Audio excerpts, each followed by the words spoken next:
The morning air was still when Mary Caldwell folded her last dress into a worn leather satchel. Dust drifted through the sunlight slanting in from the parlor window, where the echoes of a once prosperous life still lingered. The ticking of a gilded clock, the faint scent of lavender polish, the portrait of her late husband staring down from above the hearth. She paused beneath his painted eyes, fingers trembling. For 3 years she had tried to be the wife everyone expected, a dutiful companion, a good hostess, a woman who kept her sorrows private. But no amount of grace or patience could hide the one truth her husband's family could never forgive. She had never given him a child. When Thomas died of fever the winter before, Mary had expected to remain in the house at least until her mourning year passed. She had worn her black veil, followed every custom, and kept to herself as a widow ought. But it hadn't taken long for her mother-in-law's sharp tongue to begin its work. "She's cursed," the older woman had hissed one evening when she thought Mary wasn't near. "A woman who cannot bear fruit brings only misfortune. We'll have no heir because of her." The words cut deeper than any knife. By the next week, Mary was summoned to the parlor, cold, formal, the air heavy with judgment. Mr. Caldwell, her husband's brother, stood with papers in hand, his expression stiff. "You understand, Mary," he said, not meeting her eyes. "This estate must pass to the next rightful heir. You have no claim to remain here. You'll be provided a small sum, enough to see you to town." Her mouth had gone dry. "But this was my home." "Thomas's home," he corrected flatly. "You'll find your own," and that was the end of it. No sympathy, no understanding, just the quiet dismissal of a woman who had given everything and received nothing in return. Now, standing in the same parlor one last time, Mary fastened her satchel and looked around. Every chair, every curtain, every polished corner spoke of a life she'd maintained but never truly belonged to. She ran her hand over the mantel, her wedding ring glinting faintly in the light. It was loose on her thin fingers. The gold, once warm with promise, now cold and foreign. Outside, a carriage waited to take her to the train station. The driver, a man she didn't know, avoided her eyes, as though widowhood and childlessness were contagious. She climbed in without a word. The wheels began to turn, and with each rotation, the house grew smaller until it disappeared beyond the hill. Mary pressed her gloved hands in her lap, feeling the sting of humiliation press against her ribs. Her chest ached with an emptiness she couldn't name, not just the absence of family, but of purpose. What was a woman without a husband, without a child, without a home? In the society she came from, such a woman barely existed. Yet beneath the shame and heartbreak, something else stirred, a quiet, stubborn ember of defiance. If the world had cast her aside, she would find a place where she could belong. Somewhere she could work with her hands, earn her keep, breathe without fear of judgment. The train whistle pierced the silence as she boarded, clutching her satchel. Her reflection in the window was pale, determined. The landscape beyond the glass stretched wide and endless, fields of dust and wild sage rolling into the horizon. She didn't know where she was going, only that she was going forward. The past had turned her out like refuse, but the future, bleak though it seemed, was hers alone to shape. As the train pulled away, Mary whispered to herself, "If I cannot give life, I will build one." And with that, she left everything behind, the mansion, the whispers, the name Caldwell, and stepped unknowingly toward the quiet ranch where destiny waited, disguised as a home that still needed love. The Carter Ranch stretched wide beneath the golden light of dawn, miles of open pasture framed by the distant rise of the mountains. The land was quiet but alive. The steady hum of cicadas, the lowing of cattle, the soft rhythm of hooves as John Carter rode the fence line. His hat shaded a face carved by sun and wind, his dark hair streaked with silver at the temples, though he was barely 32. He worked alone most days, the silence of the land matching the silence in his heart. 3 years had passed since he'd buried his wife, Clara, on the small hill behind the house. The grave was marked by a simple wooden cross and a cluster of wild flowers that bloomed faithfully each spring. She had died giving birth to their daughter, Emma, a tiny, fragile thing with her mother's eyes and his quiet temperament. For a while, grief had nearly swallowed him whole, but he'd had no choice except to keep going. The ranch needed him. The baby needed him. Now, 6 years later, Emma was the center of his world, and his greatest worry. She rarely spoke except in whispers, and had never been comfortable around strangers. The ranch hands tried to coax her into play, but she hid behind fences or slipped away into the tall grass where she would sit silently for hours, drawing in the dirt with a stick. The last woman he'd hired to help, an older widow from town, had quit just a week ago, saying the girl gave her chills. "She don't talk, Mr. Carter, just stares through you," she'd muttered before leaving. John hadn't argued. He couldn't explain to anyone that Emma's silence was her shield, her way of surviving a world that had taken her mother before she could even remember her. That morning, he found her sitting on the porch steps, hair tangled, a small rag doll in her lap. He crouched beside her, brushing a strand of hair behind her ear. "Morning, sweetheart," he said softly. She nodded but said nothing. He sighed, glancing toward the empty yard where the laundry should have been hanging. The chores were piling up again. Meals were growing simpler, and the house had started to lose its warmth. Dust on the mantel, clutter on the table, the faint smell of damp wood from the roof that needed fixing. He was doing his best, but even the strongest man couldn't do everything alone. Later that day, after finishing his rounds, John rode into town. He tied his horse outside the small general store, the sun burning low on the horizon.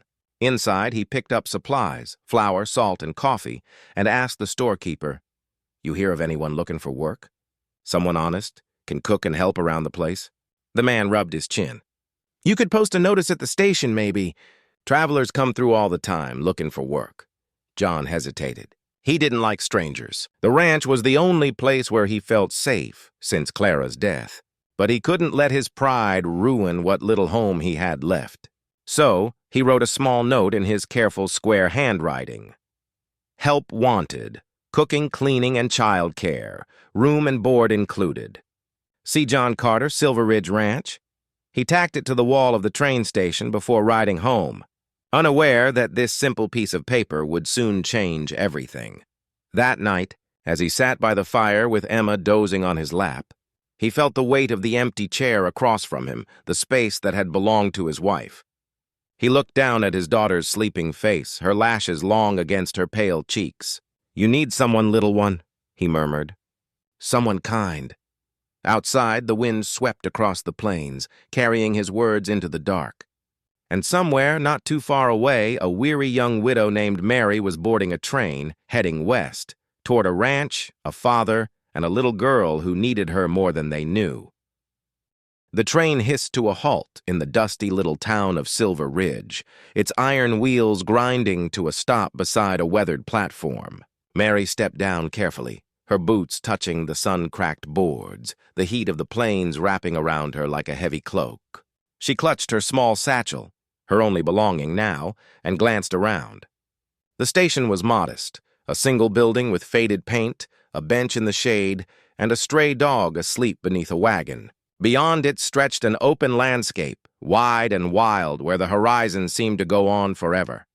She felt small in that vastness, out of place, lost. The few townsfolk bustling about the station paid her little attention, just another traveler passing through. A man with a handlebar mustache called to the ticket clerk. A woman in a blue bonnet hurried her children along. Life went on, indifferent to her heartache. Mary's fingers tightened around her satchel. She had no real plan, only the money her late husband's brother had grudgingly given her and a faint hope that somewhere, someone might hire her. She had experience keeping a house, sewing, cooking. She could work for her meals if only someone would give her a chance.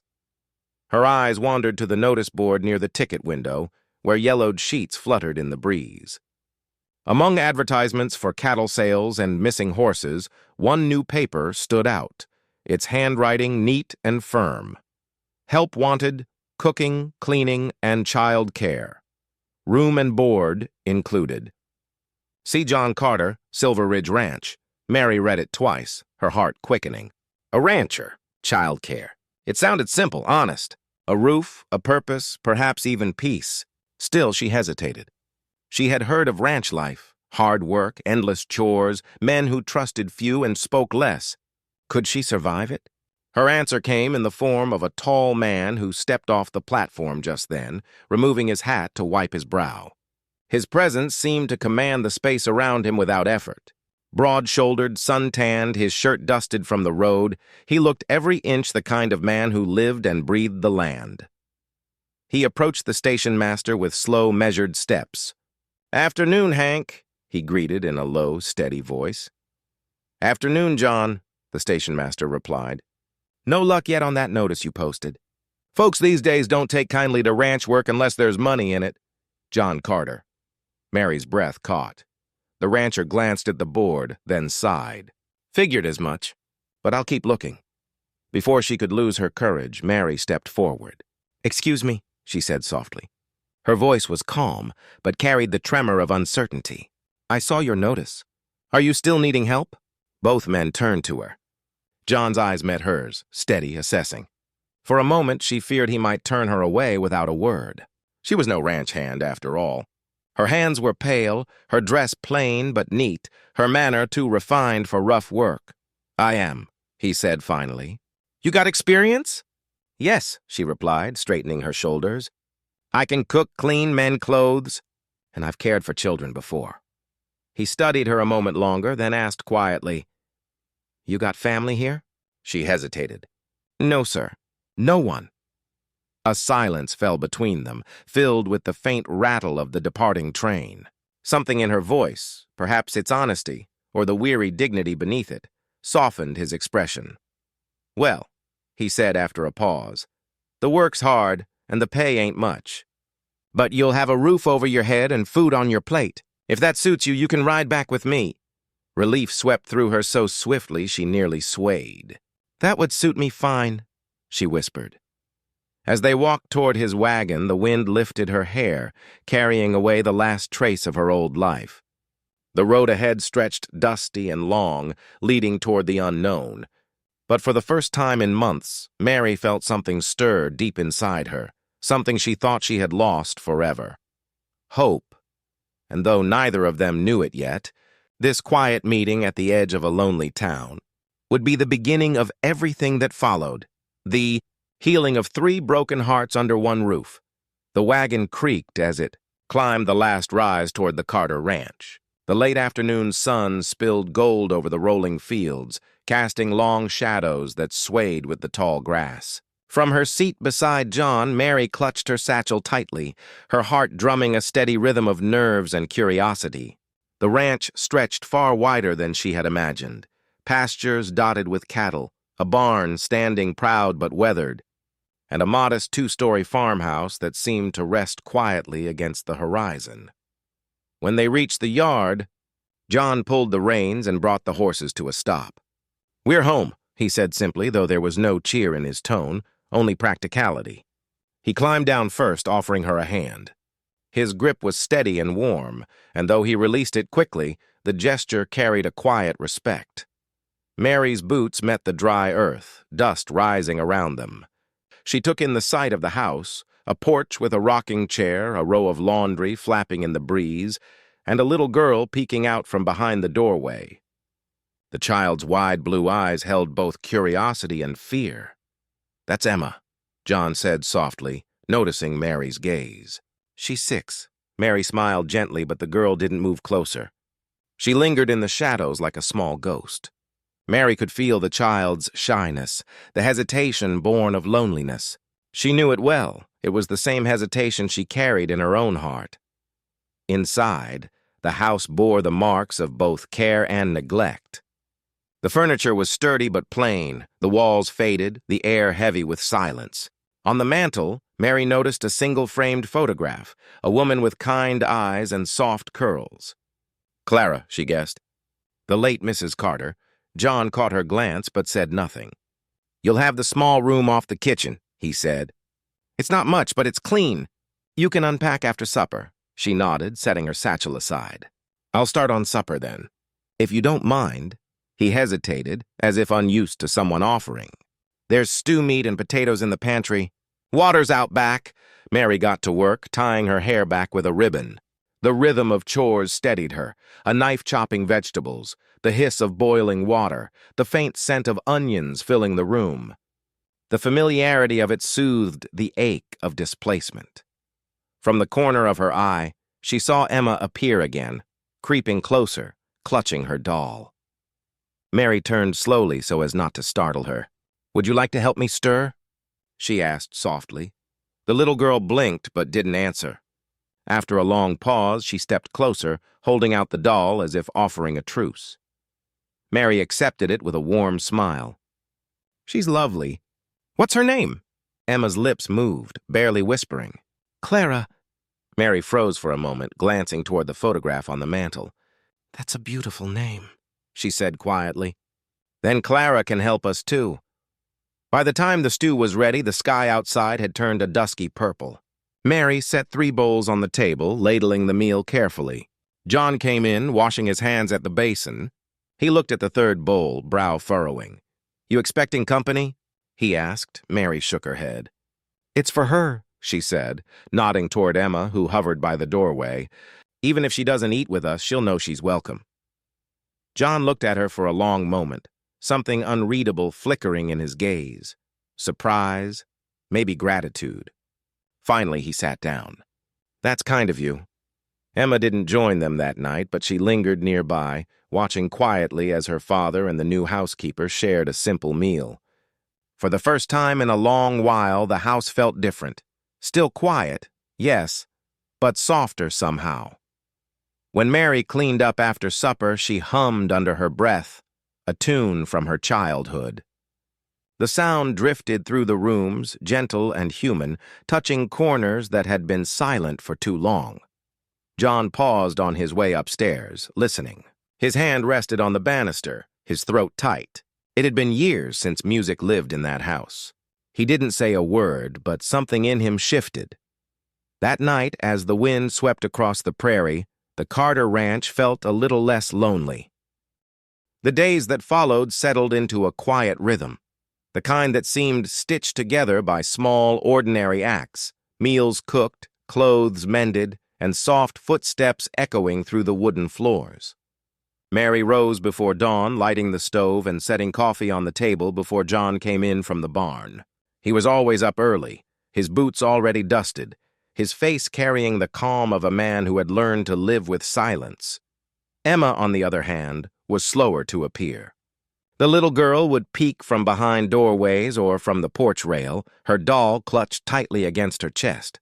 She rarely spoke, but her eyes followed Mary everywhere, watching her knead bread, sweep the floor, or hum as she worked. There was something in those eyes, a flicker of longing, of curiosity wrapped in fear, that reminded Mary of her younger self. One morning, Mary placed a small cup of milk on the porch where Emma usually sat. "For you," she said gently, "fresh from the morning pail."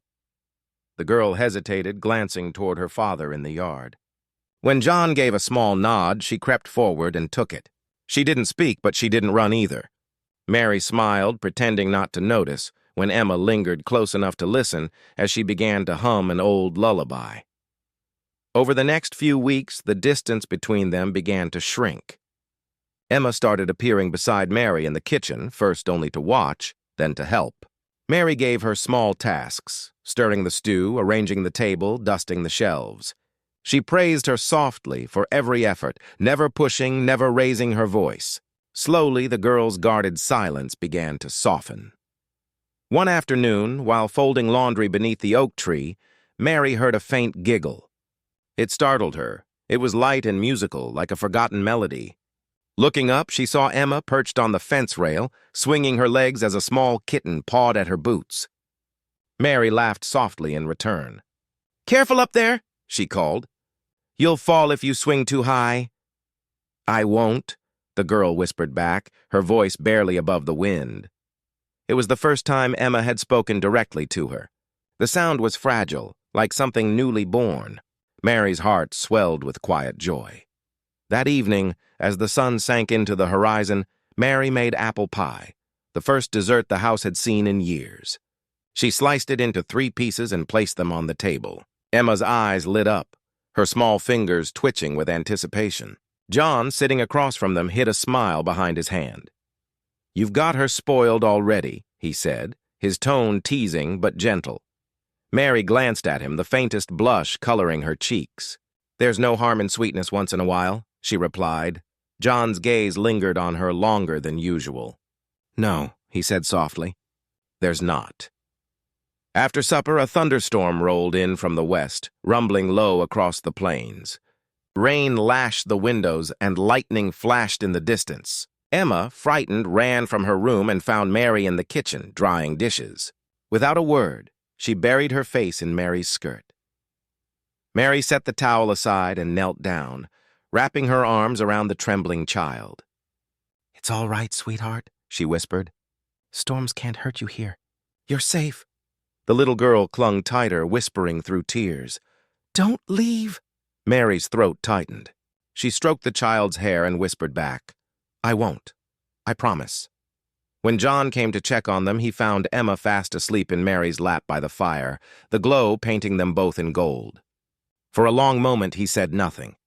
The sight stirred something deep inside him, a mix of gratitude, warmth, and a kind of ache he hadn't felt in years. He met Mary's eyes, his voice low and rough. "You've done more for her than I ever could." Mary shook her head gently. "You've done plenty. She just needed a little light to find her way again." He nodded, unable to speak further, and turned away before she could see the emotion gathering in his eyes. That night, as the rain softened and the fire crackled low, the house no longer felt haunted by silence. There was laughter now, soft, uncertain, but real, and though none of them said it aloud, they all felt it. Something new had begun to grow between them, as delicate and alive as a seed taking root after a long winter. Spring had begun to paint the fields in shades of gold and green when the first whispers reached the edge of the Carter ranch.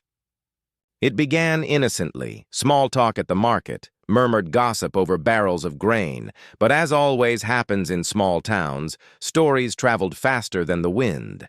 Someone had recognized Mary one afternoon while she was in town, trading eggs and butter for fabric. An older man with a wrinkled hat had squinted at her, then muttered to the shopkeeper, "Ain't that the Caldwell widow? The one they say couldn't bear children?" Mary heard it as she left the store, those careless, cutting words she thought she'd left miles behind. The sound of them made her heart lurch. She kept walking, head high, though her throat felt tight. The shame she'd buried deep began to rise again, cold and familiar. That night, she said nothing to John. Supper passed quietly as usual. Emma telling her father about the new foal born in the stable while Mary smiled and nodded, though her thoughts were far away. After the dishes were washed, she stood alone on the porch, staring at the dark hills. Her hands trembling slightly. She had built something beautiful here, something she'd never believed she'd have again. A home filled with warmth, laughter, and the sound of Emma's voice, now bright and confident. But she knew how quickly peace could vanish. Gossip had a way of poisoning good things. She'd seen it before. A few days later, she noticed the ranch hand, Roy, whispering to one of the neighbors at the fence. The men looked her way, then turned back, shaking their heads. When she brought water to the barn later, Roy avoided her eyes. She didn't need to ask what they'd been saying. She could feel it. That evening, as she mended Emma's dress by the fire, the old fear began to gnaw at her. "If they find out," she thought, "John will send me away. He has a child. He'll want a woman who can give him more." It was the same cruel logic that had destroyed her before. She couldn't bear to live through that rejection again. By dawn, her decision was made. When John came in from the fields that morning, he found her packing her few belongings into her satchel. "Mary!" His voice was puzzled, half asleep with surprise. "What are you doing?" She froze, unable to meet his eyes. "I think it's best if I leave," she said softly. "The town's talking, and I don't want to bring shame to your home." John stepped forward, frowning. "Shame? Over what?" She finally looked at him, tears gathering in her eyes. They know who I am. They know what I couldn't give my husband." The last words came out in a whisper. "I don't want Emma growing up hearing those things about me or about you." For a long moment, John said nothing. The fire crackled softly behind them, the room heavy with silence. Then, slowly, he reached out and took the satchel from her hands. "You're not leaving," he said firmly. She shook her head, voice breaking. "You don't understand?" "Oh, I understand just fine," he interrupted, his voice low but steady. "You think being unable to bear children makes you less of a woman. But I've watched you these past months, Mary.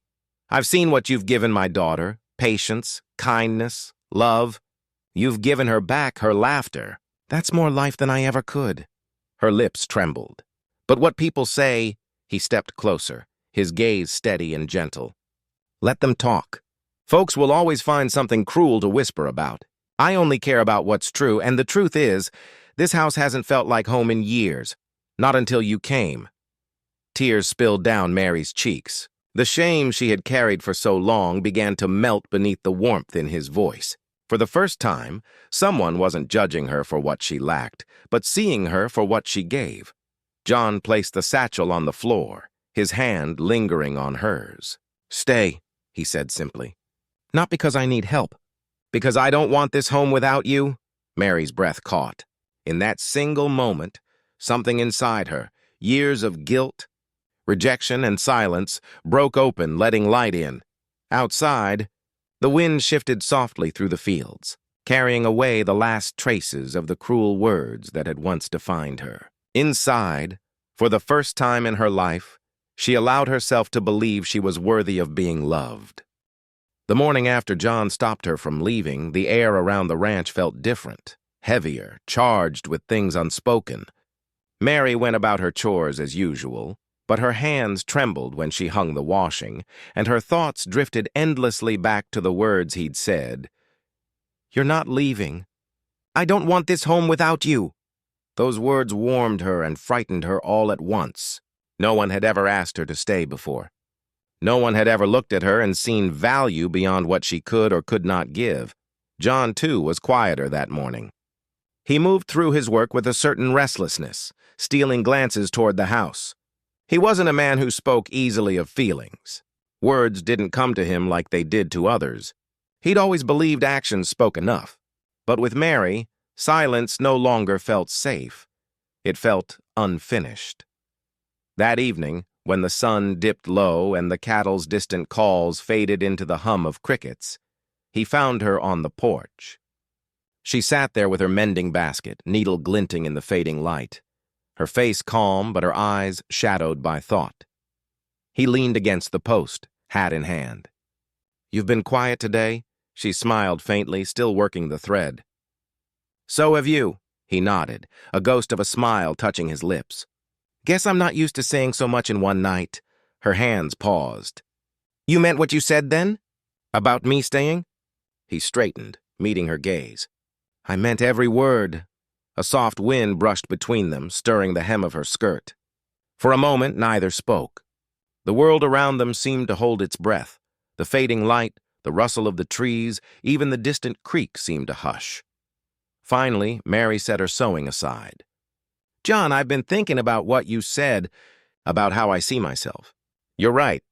I have carried this shame for so long, I let it tell me who I was. When my husband died, I thought maybe I was being punished, that I wasn't meant to be a mother or a wife or anything worth keeping."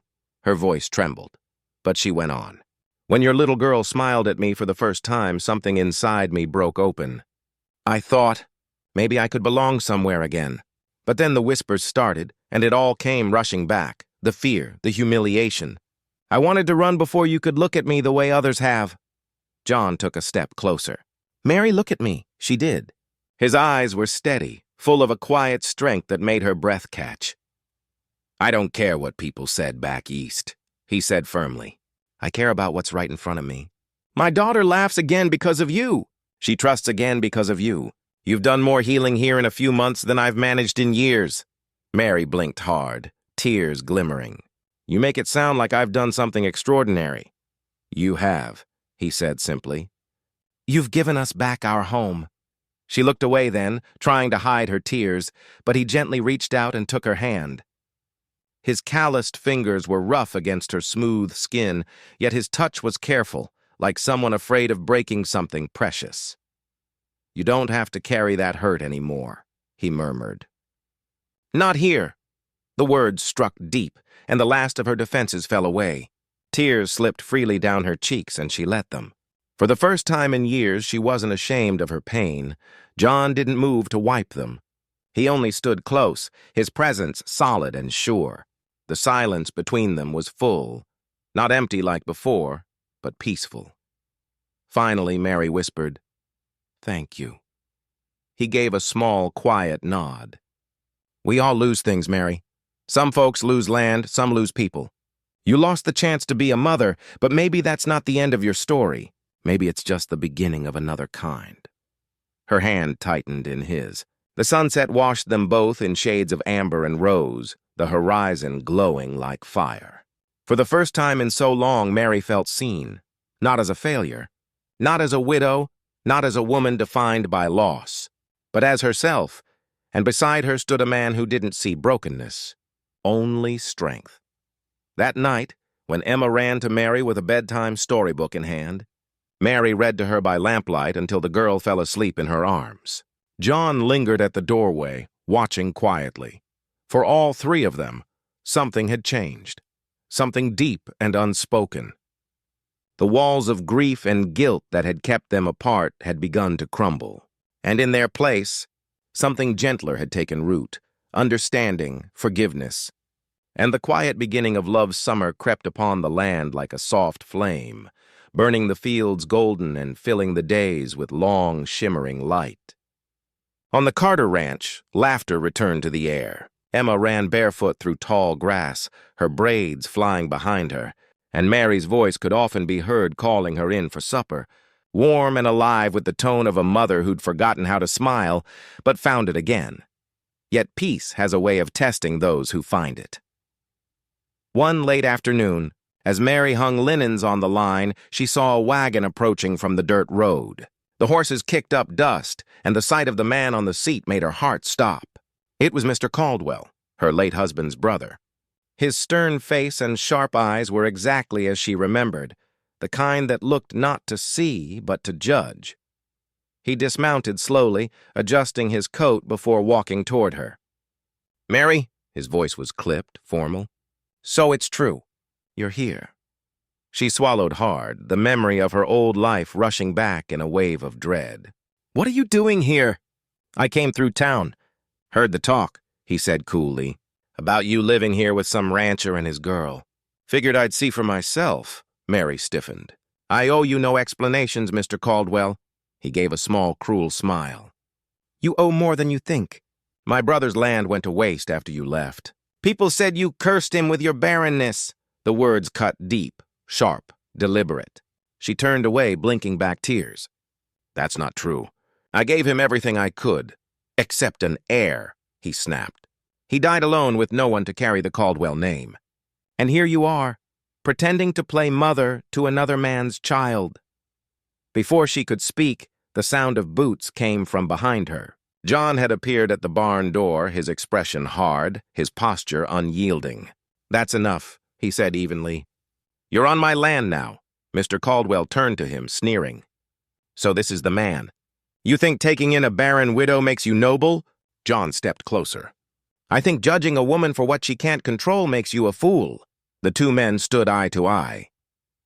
The air between them felt thick, the heat of the sun pressing down on their shadows. Mary's heart pounded. "Please," she whispered, placing a trembling hand on John's arm. "Don't," but John didn't raise his voice. Instead, he said with quiet strength, "You've had your say. Now you'll leave. She doesn't belong to your past anymore." Caldwell's jaw tightened. "She'll always be what she is," he spat, before turning sharply and storming back to his wagon. As the dust of his departure settled, Mary sank onto the porch steps, shaking. The encounter had reopened wounds she thought healed. The shame, the guilt, it all came flooding back, suffocating. "He's right," she whispered. "I'll always be that woman to them." John knelt beside her, his hand steady on her shoulder. "Mary, look at me," she did reluctantly. "What he said doesn't matter," John said. "A man's worth isn't in the children he fathers, and a woman's worth isn't in the ones she bears." "You're not cursed, Mary. You're the blessing we needed." Her lip trembled, tears pooling again. "I want to believe that." "Then believe it," he said simply. "You've already proved it every day you've been here." At that moment, Emma came running from the house, clutching a flower she'd picked. "Mama Mary, look!" she cried, holding it up proudly. Mary froze at the name. Mama Mary. Her throat tightened, but before she could speak, Emma threw her arms around her waist. John's eyes softened. In that small, sunlit moment, the words of her past lost their power.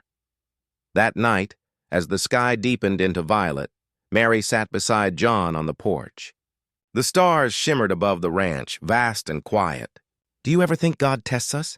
she asked softly, "just to see if we'll stop running from what we've already found?" John looked out over the fields. "Maybe, or maybe he just keeps reminding us what's worth fighting for." Mary smiled faintly. The wind stirred, carrying the scent of summer grass and freedom.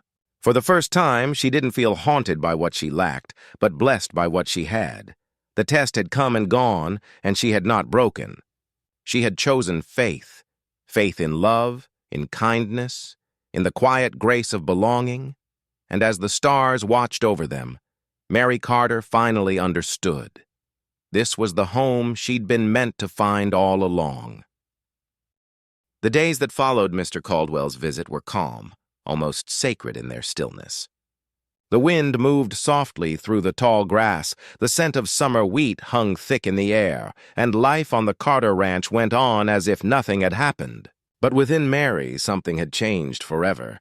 The shame that had once bound her felt loosened, its chains melting away under the quiet strength of John's words.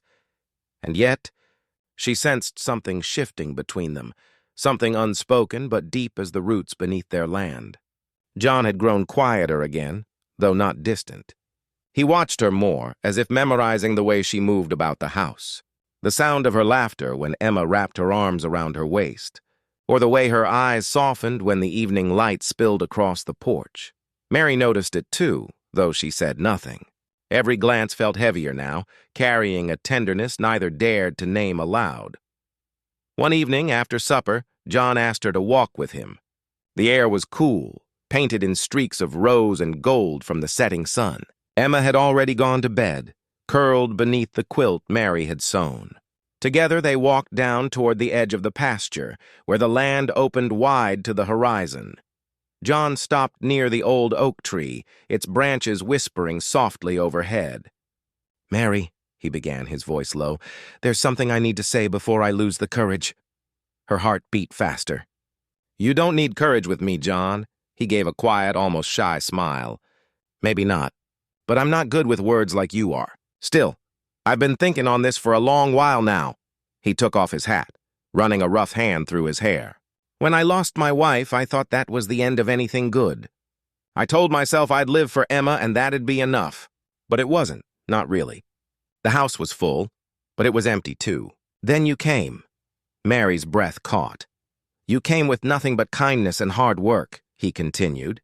"And you gave us more than we ever had before. You gave Emma her joy back. You gave me peace. You made this place a home again."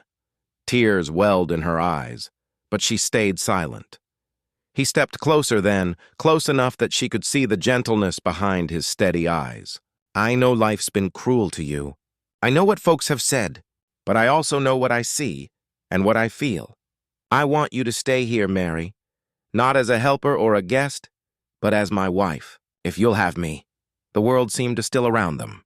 The air, the crickets, even the soft rustle of the oak, everything quieted, as if waiting for her answer. Mary's lips parted, but no words came. Her heart trembled with disbelief, joy, and fear all at once. "John," she whispered, "you don't have to do this for me. You've already given me a home." He shook his head, his voice firm but tender. "I'm not doing this for you, Mary. I'm doing it with you. You've stood beside me in every way that matters. You've already been a mother to Emma, a partner in this work, and a light in my days. I just want to make it right, with God and with you." Mary covered her mouth, tears spilling freely now. "No one's ever wanted me like that before," she said softly. John reached for her hand, his thumb tracing the back of it. "Then let me be the first and the last." A quiet laugh broke through her tears, trembling but full of life. "Yes," she whispered, her voice barely more than a breath. "Yes, John, I'll marry you." He smiled, a slow, genuine smile that reached his eyes. He took her into his arms, and for the first time, Mary felt what true belonging meant, not as something given out of pity, but something built together through pain, patience, and love. Above them, the stars began to appear, one by one over the quiet fields.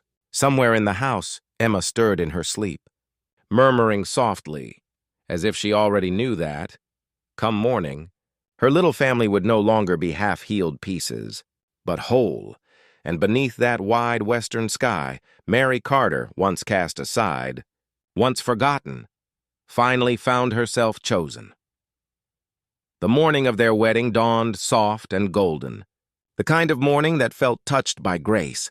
The sky stretched wide over the open plains, pale pink at the edges, and the scent of sage drifted on the wind. Mary woke early, not out of nerves, but from a deep sense of peace she hadn't known in years. She stood before the small mirror near her bed, brushing her hair as sunlight poured through the window. Her dress was simple, an off-white cotton gown she'd sewn herself, with a ribbon Emma had tied at her waist. It wasn't grand, but it was hers. Every stitch carried a piece of her journey, the pain she had endured, the quiet strength she had found, and the love she had allowed herself to finally believe in. Emma burst into the room just then, her curls wild from sleep. "Mama Mary," she squealed, running forward to hug her legs. "Papa says the preacher's coming." Mary laughed softly, bending to smooth the girl's hair. "Is that so?" "Uh-huh." Emma nodded eagerly, then added in a whisper, "You look like an angel." The words struck something tender in Mary's heart. She pressed a kiss to the child's forehead and whispered, "You're the reason I stayed, little one." Outside, the ranch was alive with quiet excitement. The preacher from the nearby town had agreed to come, and a few neighbors, those who truly cared, gathered under the oak tree where John had proposed. A table held wildflowers Emma had picked herself, their colors bright against the soft wood. When John saw Mary step out of the house, time seemed to still. He'd seen her in work clothes, in dust and sunlight, in laughter and in tears. But this was different. She walked toward him with a calm radiance that seemed to catch the very light around her. "You're beautiful," he said quietly when she reached him. Mary smiled, her eyes glistening. "You look nervous," he chuckled softly. "Maybe a little," the preacher began, his voice carrying easily through the quiet morning. The vows were simple, the kind that suited them, honest words for honest hearts. When it was Mary's turn to speak, her voice trembled, but not with fear. "I once thought I'd been forgotten by God," she said, her gaze locked on John's. "I thought I was too broken, too empty to ever be loved again. But then he led me here, to you and Emma. You showed me that love isn't about what we can give, but what we can build together. You gave me a home, John. You gave me a reason to hope again. I promise to spend every day earning that grace." John's hand tightened around hers. "And I promise," he said, "that you'll never have to doubt your worth again." "Not while I breathe," the preacher smiled. "By the grace of God, I now pronounce you husband and wife." When John kissed her, it was gentle, steady, reverent. Around them, the small gathering clapped, and Emma let out a delighted cheer, her laughter ringing through the fields. Later, as the guests departed and the sun dipped low, John and Mary sat together on the porch, Emma curled asleep in Mary's lap. The ranch stretched before them in shades of gold and dusk. "Feels different now," John murmured, his arm resting behind her. Mary smiled, her eyes soft. "It feels like peace." He turned to her. "Do you ever think about the past?" "Sometimes," she admitted. "But it doesn't hurt like it used to. It feels far away, like something that had to happen so I could find my way here." John nodded slowly, gazing out at the horizon. Then maybe that's what faith really is, trusting that even the hard roads lead us home. Mary looked down at Emma's sleeping face, then back at the man beside her. Her heart swelled with a love that no longer feared loss, only cherished what had been found. The stars began to appear overhead, bright and endless. The ranch was quiet now, but alive, with laughter waiting for tomorrow, with warmth that would last through every season. Mary reached for John's hand, their fingers intertwining easily, like roots finally meeting in good soil. She had been cast aside once for what she could not give, but in this small corner of the world, she had given everything that mattered: love, healing, and a home that would never again feel empty. And under the open sky, with her family beside her, Mary Carter finally knew what her heart had always longed to whisper. She was no longer a woman defined by loss. She was loved, she was whole, and she was home.